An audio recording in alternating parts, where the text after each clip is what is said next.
వాళ్ళు చెప్పడం ఏముంది, సెంట్రల్ గవర్నమెంట్ స్టేట్ గవర్నమెంట్ కలిసి చేస్తున్న ఈ స్కీమ్లో మన రాష్ట్రంలో మాత్రమే దొడ్డు బియ్యం కాకుండా సన్న బియ్యం ఇస్తామని తీర్మానం చేసుకున్నాము.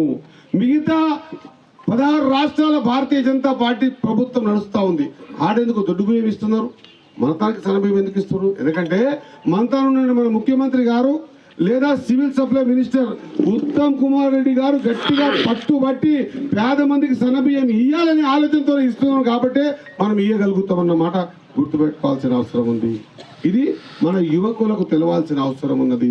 ఇంకొక మాట, ఈ ఊరికి సంబంధించిన అంశం ఉంటే ఇప్పుడు కోపందూన కాడికి చెప్పిన మన దీనికి సంబంధించిన అంశం ఉంటే ఊర్లో డెవలప్మెంట్ కావాలని మీకు ఒక సీసీ రోడ్లో ఒక 10 లక్షలు ఇచ్చినాం, ఎస్సీ సబ్లాన్ కింద ఒక 7 లక్షలు ఇచ్చినాం, అమ్మ ఆదర్శ పాఠశాల స్కూల్ బిల్డింగ్ టాయిలెట్స్ లేవంటే ఇంతమంది మా వాళ్ళు చెప్పారు, దాదాపు 9 లక్షలు ఇచ్చినాం.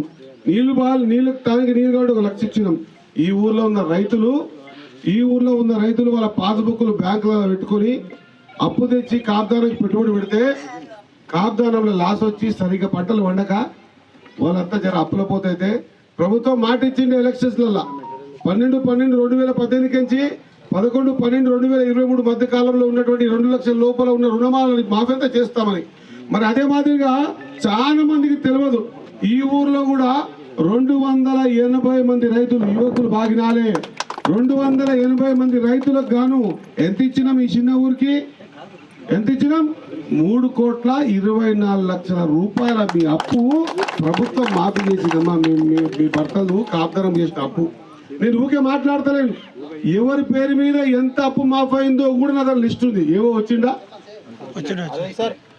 ఏవో రైతు వేదిక కాడ ఉన్నాడా, గీడకాయ జాయింట్ కార్డు వస్తే గాడేం చేస్తుండే అతని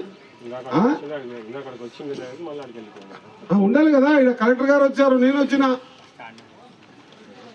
280 మంది రైతులకు 3 కోట్ల అంటే మీరు మీ కాగ్దానం కోసం చేసిన అప్పు ఎంత తెలుసామా?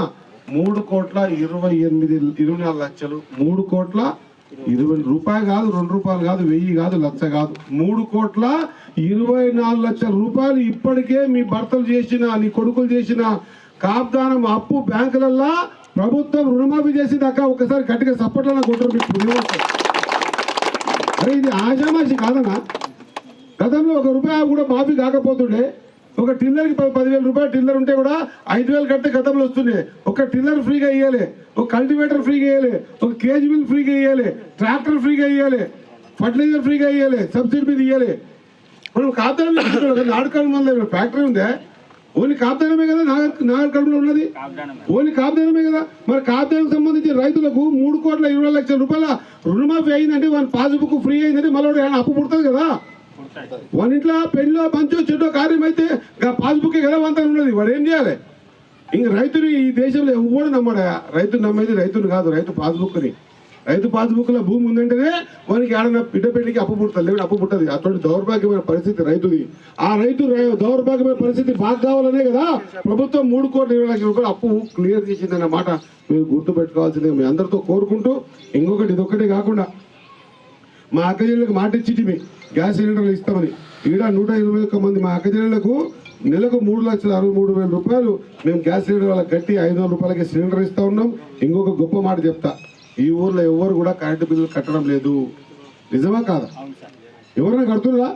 ఒక్కరు కడతలేరు. కానీ మీ డబ్బులను ఎవరు కడుతున్నారు? గవర్నమెంట్ కడుతుంది. ఎవరికి కడుతుంది? ఎలక్ట్రిసిటీ డిపార్ట్మెంట్కి. ఏం కలెక్టర్ గారు, నిజమా కాదా? మీ డబ్బులు కలెక్టర్ గారు మొదలు చెప్తున్నా, మీ డబ్బులు 200 యూనిట్ల లోపల డబ్బులన్నీ కూడా నెలకు ఎంత కడుతుంది తెలుసామా?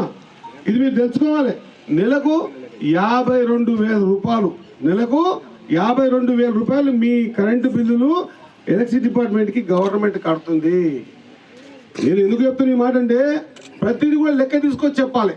పిల్లగాడు చదువుతాడు, స్కూల్కి పోతాడు, వాడు